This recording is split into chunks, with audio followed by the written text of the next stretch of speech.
तर आज आपण बनवणार आहे उरलेल्या भातापासून एक छान अशी टेस्टी डिश। तर त्यासाठी आपल्याला लागणार आहे टोमॅटो, कांदा, शेंगादाणे, कोथिंबीर आणि कढीपत्ता।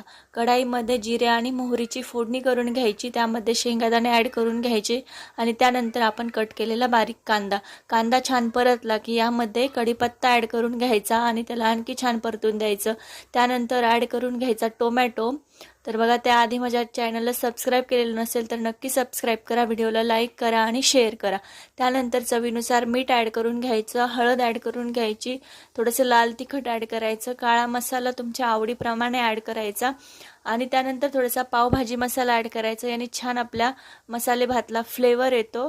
आणि त्यानंतर कोथिंबीर ॲड करून घ्यायची आणि आपला भात ॲड करून घ्यायचा, त्याला छान मिक्स करून घ्यायचं आणि साधारण 2 ते 3 मिनिट याला छान परतवून घ्यायचा। त्यानंतर तुम्ही पाहू शकता आपला मसाले भात इथे रेडी झाला।